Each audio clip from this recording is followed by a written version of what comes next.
Hey everyone, Mike Andes here, and today I'm going to be talking about 5 reasons why your existing customer is so much more important and more valuable to your business than finding a new customer. Because everyone likes to talk about marketing. Everyone loves to talk about advertising. And the reason actually this is 8.1 is because this is 8.1 is the module of the MBA for Entrepreneurs course, link in the description, that we're just starting over the next couple months. And it's all about creating a marketing machine. But the very first lesson that I'm making, 8.1, is focusing on existing customers and how to mine those relationships for more sales. So today I'm going to talk about why, the 5 reasons why you should focus on your existing customers, making them happy, retaining those customers, instead of always focusing on the next shiny thing. Because guess what? We as entrepreneurs, we love the next shiny thing. We love the next service in our lawn care business. You know, we're going to do not just mowing. We're going to do treatments, and then we're going to do bush trimming, and then we're going to do patios, and then we're going to do retaining walls, then we're going to do this and that. And we like the next shiny thing. And the same thing goes for customers. It's like, oh, well, this customer is the big commercial job. Oh man, this is a great customer. They're in my perfect ideal area. Oh, this customer is fantastic. You're always going for the next customer. What are you always doing? You're always spending money on ads and customer acquisition cost. All right.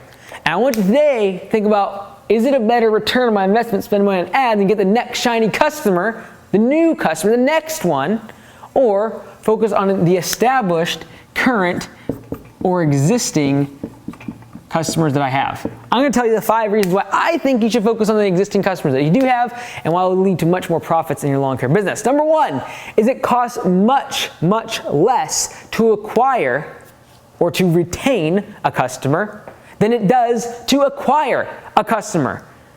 So if you're wondering, well, this customer, they've kind of been a pain in the butt and they want $50 back on this invoice, but I'm not going to do it. But they're a good customer. You know what? They're a good customer. I like them. They've been with us for 5 years, but they asked for $50 back on that $1,000 project, and I just don't know if I'm going to do it. Well, this is the thing. If $50 is really the make or break on this job, considering, let's assume that they're a good customer, they've been a great customer for a long time, and you're coughing over $50, the fact of the matter is you should probably give them the $50, because to go get customer acquisition cost, CAC, that's CAC stands for, you might have to pay, let's just say, $150. You're going to either go spend $150 on a brand new customer that you have no trust with, you've never done work for, no rapport whatsoever, or you can save an existing customer's relationship for $50. All right, you should always be focusing on that because it costs so much more typically in acquisition in comparison to retention. All right, so what you want to look at is we got acquisition over here, acquisition. And then over here we got retention. And you got to ask yourself, what's it going to cost to acquire a new customer? What's it going to cost to retain an unhappy customer? You'd rather retain a customer. And that leads me to number 2. Second reason why you should focus on existing customers is because longtime customers trust you and thus will spend more money than new customers. Because guess what? If Mr. Joe, that I have done services for 5 years for, if I see that his gutters are blocked and I need work and I don't have much work on my schedule, I can give him a price and he'll almost accept immediately. He'll also want me to do his bush trimming and his pulling the weeds and potentially, pressure washing if that's something that I want to do, or putting some mulch twice a year and doing leaf cleanup and all the other add-on services, the upsells that actually give a lot more profit to me than just the mowing, and the lifetime value, the annual value of that customer might be $3,000 or $4,000 in comparison to only like $500 or $600 if I just mow their lawn on a bi-weekly basis. I would much rather keep a long-time customer that is willing to spend more with me because they trust me. Right? The bottom line is the reason Mr. Joe has me do his bushes and the mulch and the weeding and the leaves and the lawn is because he trusts me in comparison to a new customer that I just acquired. They just clicked on a Facebook ad or a Google ad or whatever it might be, or maybe I gave them a door hanger, maybe I sent them a mailer. Great, fantastic. But they might not trust me enough to just be able to like, oh yeah, just do everything on my property. They might say, hey, you know what? Let's just start with the lawn. Then we'll see how you do. Then we'll maybe let you pull the weeds. Then maybe we'll let you pull, trim the bushes. Then maybe we'll let you do the bush trimming. All of those things take time to develop that relationship. And so therefore, an existing customer will spend more money with you typically than a brand new customer. All right, number 3. The third reason why you should focus on existing customers instead of just new customers is that happy customers behind every happy customer is 5 more potential customers that I could get for absolutely no customer acquisition cost. So if I can keep a customer happy, they're going to tell their friends, their family, their colleagues, and lead to even more sales and more potential clients with 0 customer acquisition costs, because they're just going to do word of mouth. They're going to refer me to their friends, their family, their colleagues, and that's going to cost me nothing. So I'd much rather make sure I'm focusing on keeping these customers happy, retaining them. If there's a yellow sub, if there's a damage case, if there is a callback, I'm jumping right on it. I'm gonna give money back. I'm gonna give a free mow if I have to, because I'd much rather give a free mow for $30 and them feel that they've been heard and that the wrong was made right, than have to go spend $150 on trying to find a new customer. All right? I think people are always trying to find the new customer when they're trying to get ads and all that. It's like, have you emailed your customers? Have you stayed in touch with them? Are you sending them marketing material? Are you trying to upsell them? Because if you aren't, you're going after something much more expensive. That's customer acquisition. Number 4, it takes less time to process orders for an existing customer, an established customer, because they're already in your customer database. They're already in your system, and they know how the process works. For example, if I'm mowing Mr. Joe's lawn and I see that he needs mulch in his beds, I simply just send him an email with a price quote already. Takes me maybe 2 minutes, and he accepts it. He presses the button and it's on schedule. Versus if someone calls and says, "Hey, do you do mulch? Okay, great. Okay, do I need it red? Is it brown? What size is it? Can you meet me? Can you come meet me at my property? I need to talk to you at least for 5 hours about what type of mulch I want and how thick I'm going to have it and where I want it." Okay, great. Then you go out there and you meet the customer and you got to put the prices together and you got to send it to their email. Oh, the email was wrong. Oh man, they gave me the wrong email address. They put a P instead of a Q in their name.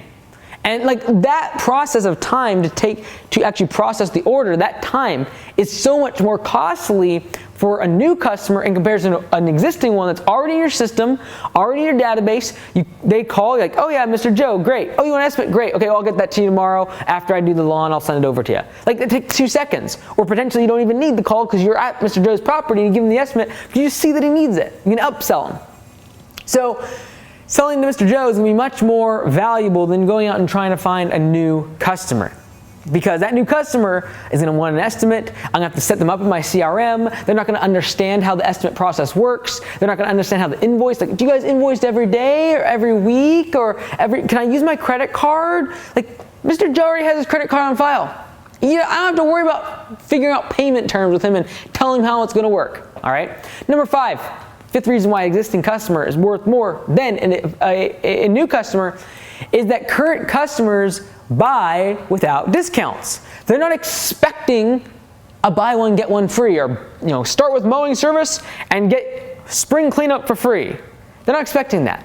And they're willing to pay more for your products and services because they know, like, and trust you. As soon as you can get someone to know, like, and trust you, they will pay you more money. The person that just saw you on Craigslist, Google, Facebook, saw you in their post office box with a postcard. They do not know, like, or trust you. They might know about you a little bit now because you've gotten in front of them enough. They're aware of you. They know you maybe a little bit. They've seen your truck around town. But they don't like you because they've never had the opportunity to actually do business with you. And certainly don't trust you because you don't have a long-term relationship with them. You haven't done service on their property every single week. There's no trust. So I would much rather sell to the person that knows, likes, and trusts me, and they're going to do so without asking for a discount. They're not going to be like, "Oh, so you want mulch? Well, can we do it for $500 instead of $600? Mr. Joe is basically either going to accept or reject my estimate for mulch, and he's not going to ask for discounts.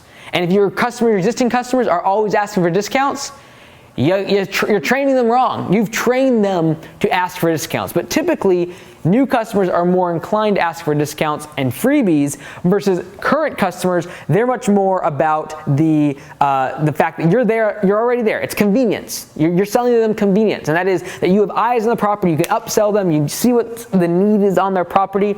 So I encourage you, instead of looking for the next shiny thing, the next customer, the next advertising, next marketing tactic, Are you farming and harvesting your existing customers enough? Taking care of them, trying to retain them, make them as happy as possible, getting on top of customer service complaints, making sure that you actually are trying to upsell them, keeping eyeballs on the property, seeing opportunities to upsell the customer. That's the most valuable thing. It's going to be the highest profit, because at the end of the day, I could have the same services, same cost for 2 different jobs, but for one, if I have a customer acquisition cost, that could literally take out, if I have a 15% profit margin, on a $1,000 job, $1,000 job for a new customer, $1,000 job for Mr. Joe, who has done business with me for a long time, immediately this job is unprofitable because I have to pay $150 just to get the customer, and that 15% profit on that job just got ate up. So, focus on your existing customers, make sure you're upselling them, making sure you're servicing them, because customer service will always win the long game if you're thinking about the customer all the time. If you're interested in this sort of thing, 2 things I want you to do. Number 1, check out the link below for MBAforentrepreneurscourse.com. It's $419, and I think there is already a few hundred lectures that I have in there. We're on Module 8 out of 13. Module 8 is going to be all about marketing. And the second thing I want you to do is check out the link below for Landscape Summit Conference coming up in January 2022. It's Thursday, Friday, and Saturday, so you don't have to miss the whole week of work. If you're worried about plowing or whatever, I can guarantee you, that coming to this conference will change your business, and those 3 days will absolutely be worth it. If you do miss a big snowfall, if you do miss a big job, guess what? Your customers, they'll survive, and your employees, guess what? They'll probably surprise you, and they'll be just fine. And if you haven't built systems in place to make sure that your employees are fine without you being there, you should definitely be at the conference. We are having this conference in person. It's going to be live. We are not going to live stream it, but anyone that buys a ticket will get a recording of it afterwards. We do not want to do it live because the technology side of doing a live event is much more difficult. We want to record it, cut it up, and make sure it's pretty, and then we'll send it to everyone that has bought a ticket after the event is over. It's going to be amazing. Do not miss it. January 2022 in Ferndale, Washington. Check out the link below, landscapebusinesscourse.com/conference. We'll see you there.